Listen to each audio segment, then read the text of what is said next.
자, 여러분들 반갑습니다. 오늘은 우리 전 시간에 이어서 우리 부가치세법의 과세표준과 세금계산서라는 주제로 여러분하고 강의 드리겠습니다. 그러면 이 과세표준이 뭐고, 그죠? 세금계산서의 전반적 얘기를 여기서 좀 익혀야 되는데요.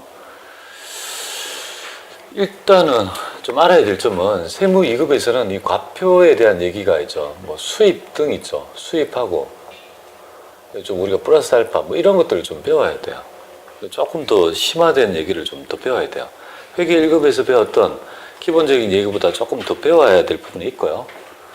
그다음에 뭐 세금계산서에 대해서는요, 우리가 이 가산세를 익히기 위해서 세금계산서의 정밀한 우리 발급에 관한 발급과 전송에 대한 얘기를 정확히 좀 할 줄 알아야 돼요. 거기서 좀 심화된 내용을 좀 볼 거란 거 말씀드립니다. 자, 첫 번째 과세표준부터 먼저 해보겠습니다. 부가가치세법의 과세표준은 도대체 뭐냐 이거잖아요. 혹시 아시는 분 있나요?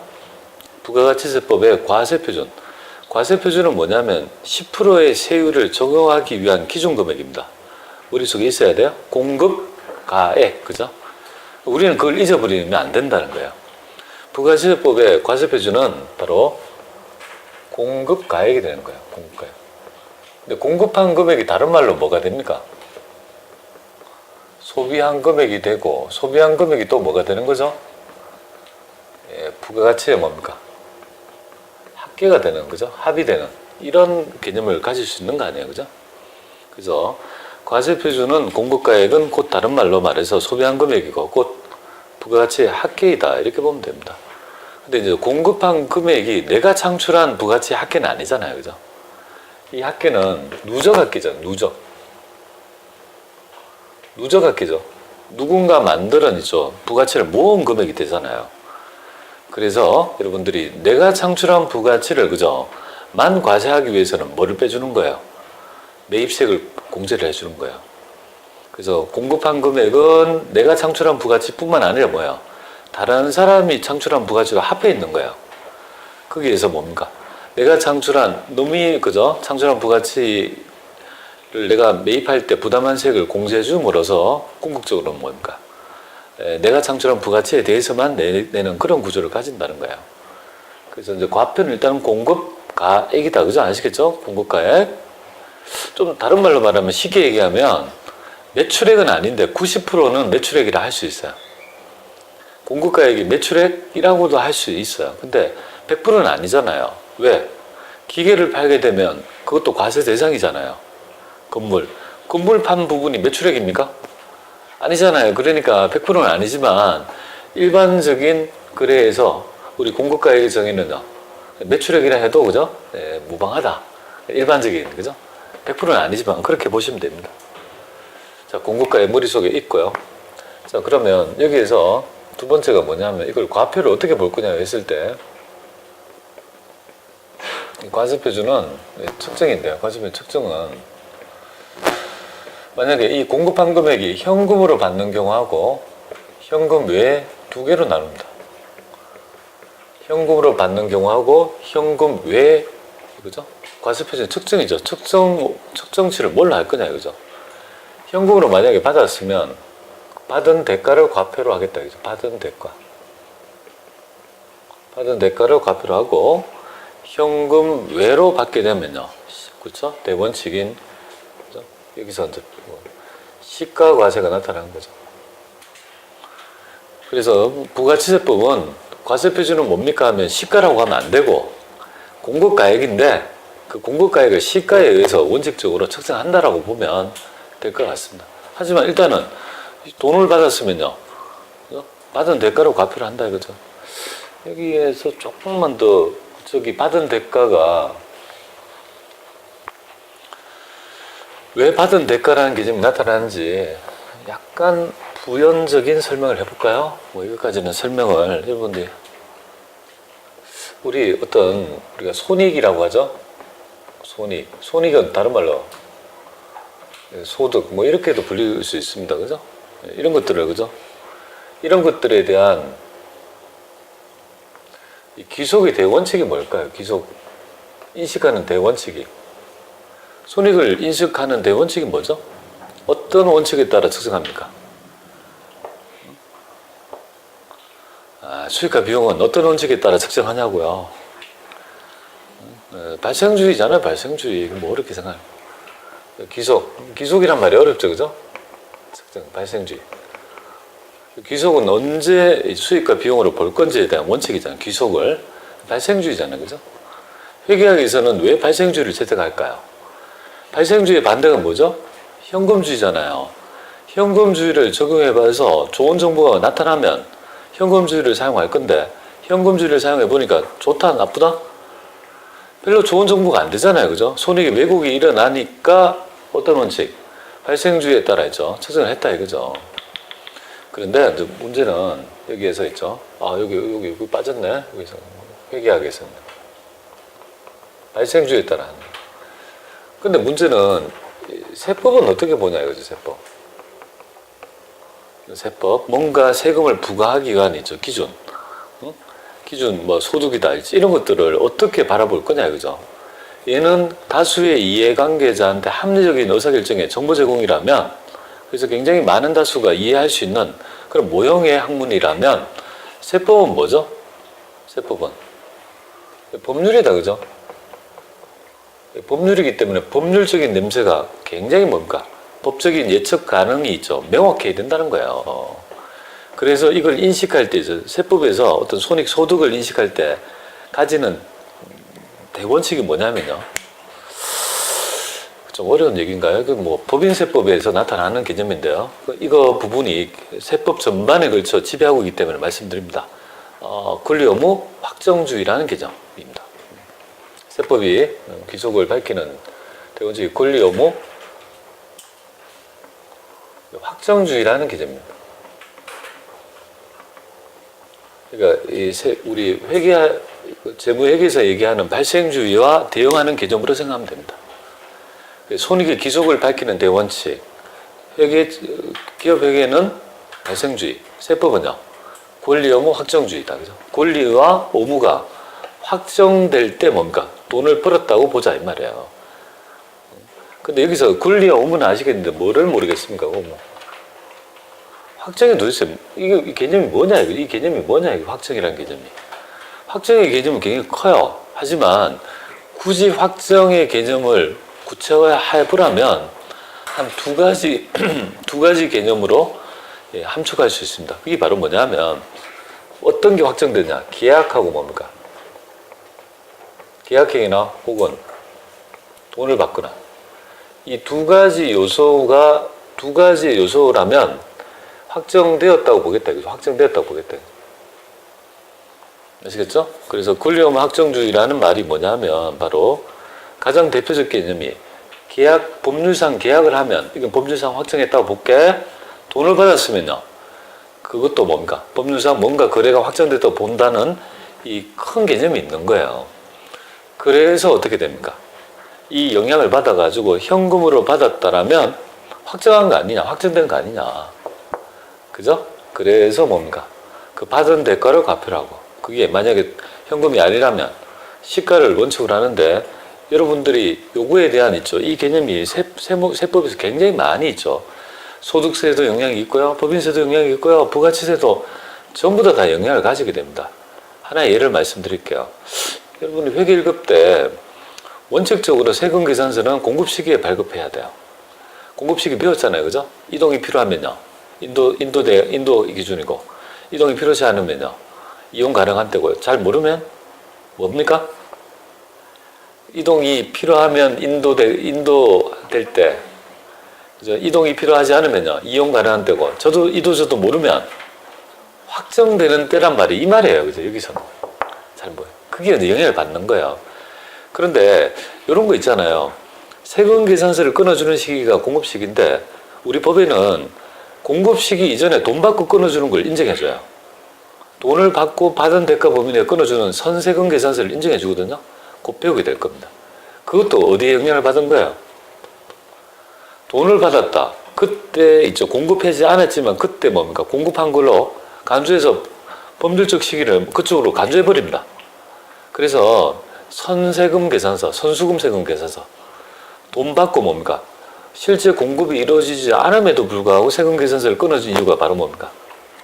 여기에 기인하는 거야. 이 개념, 바라보는, 세법이 바라보는 큰 베이스에서 조문에 있죠.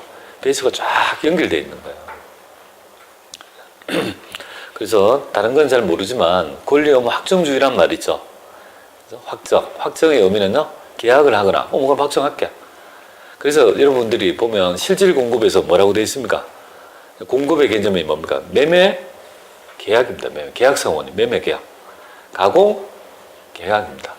교환 계약입니다. 그때를 뭡니까? 실제로 사건이 일어났다고 보자 라는 얘기가 여기에서 뭡니까? 전부 다 큰 뿌리에서 파생된 개념으로 생각하시면 조금 이해를 잘 할 수 있지 않을까 봐요. 자, 시가과세다. 그런데 여기서 하나 알아야 될 점이 바로 341페이지 하단에 보면 뭔가 대본칙 과세 표준이 시가라고 되어 있는데 밑에 박스가 되어 있잖아요. 그죠? 이 박스의 얘기를 조금 하려고 해요.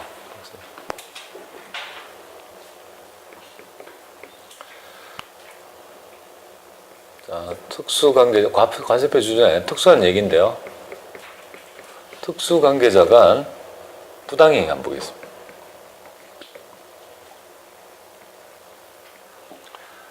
자, 특수관계자는 여러분이 생각할 때 그냥 뭐 우리 사업자와 짜고 칠 수 있는 관계가 있는 있죠. 친한자, 친족, 그죠? 가족, 회사 임직원 뭐 이 정도만 생각하면 되겠습니다. 그러니까 부당행위 이 말은 뭐냐면 뭔가 정상행위가 아니고 뭐야? 부당행위를 했다는 말인데요. 하나의 예를 들어볼게요. 우리 회사가 취급하고 있는 상품이 있어요. 이 상품인데 상품의 원가는 10만 원이에요. 그런데 시가는 15만 원이라고 가정해 봅니다.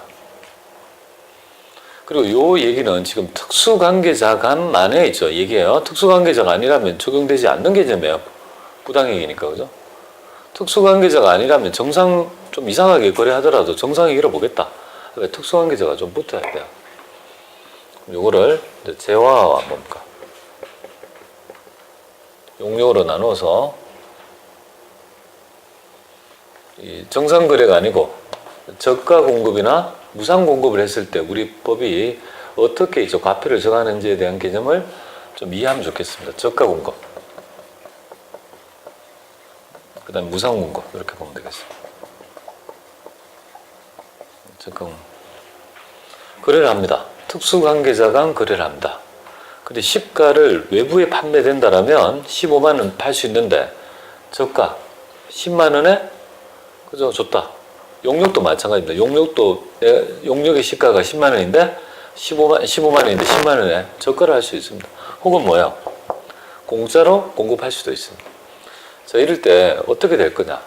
근데 이거는 알고 있어요. 현실적으로는 저걸 알 수 있을까요? 현실은 현실이고 이상과 현실은 달라요. 그죠? 현실에 나타난다 하더라도 이거는 신고를 할까요?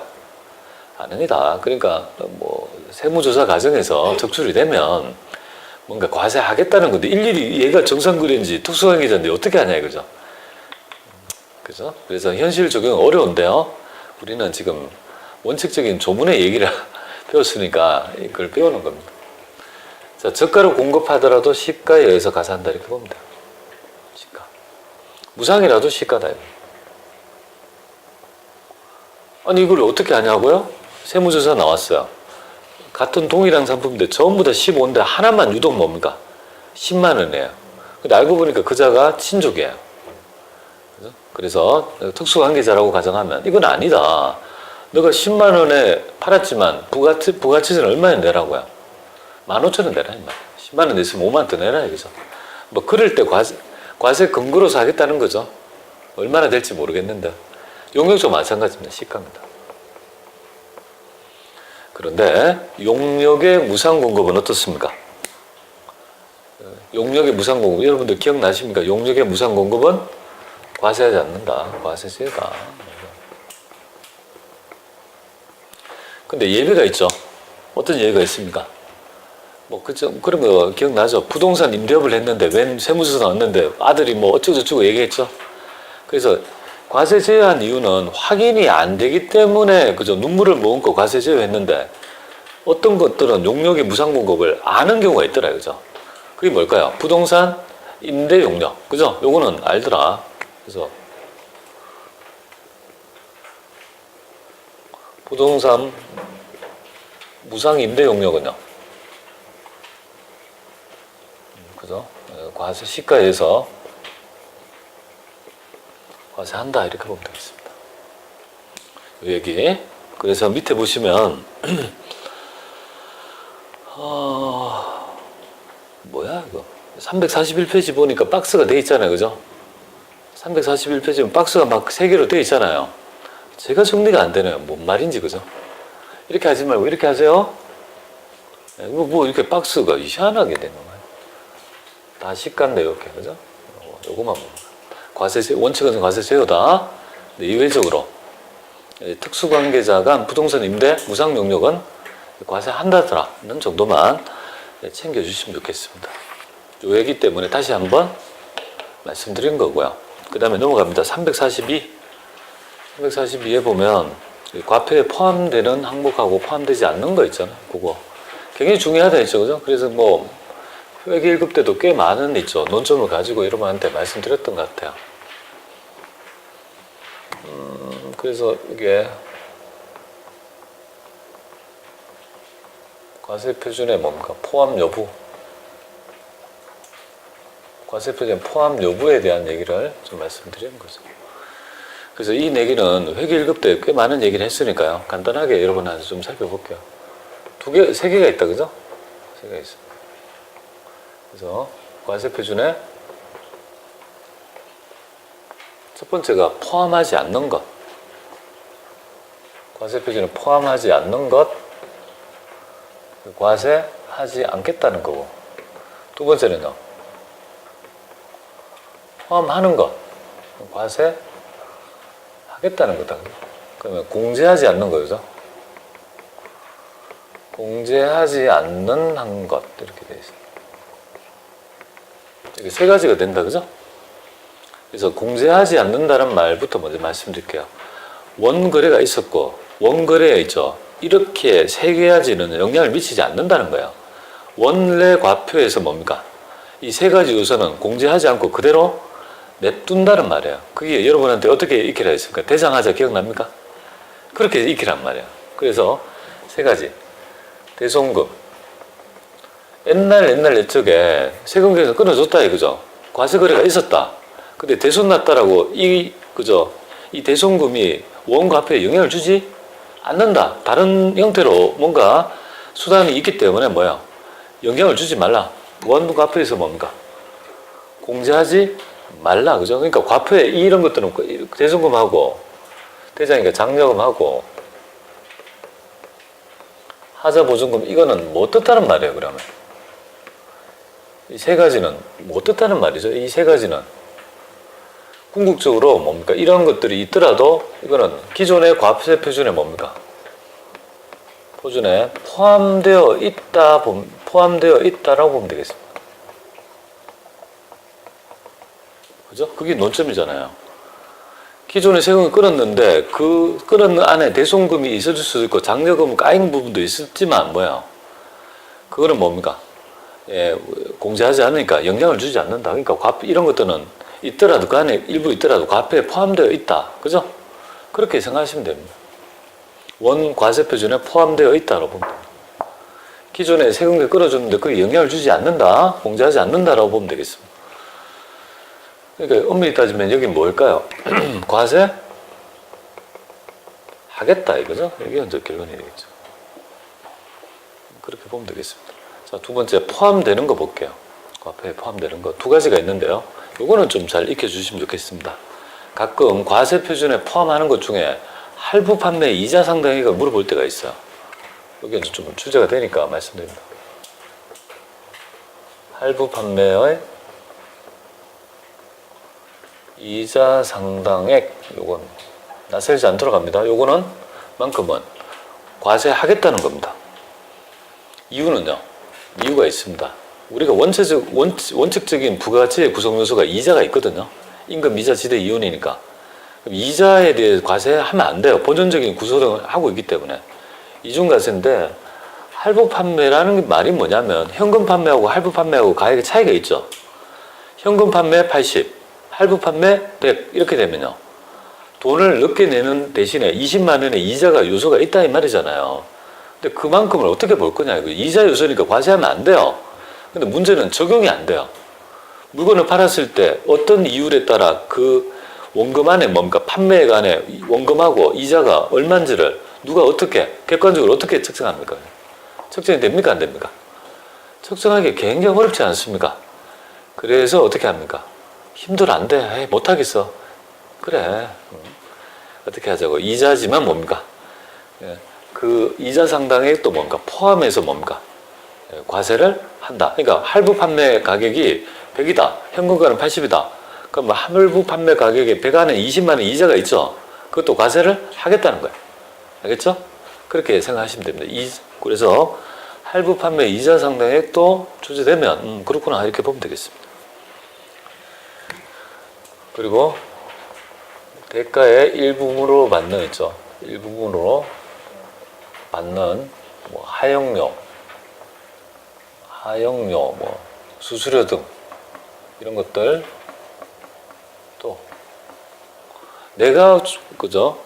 내가 궁극적으로 제공한 과세 내가 공급한 게 아니라도 뭡니까?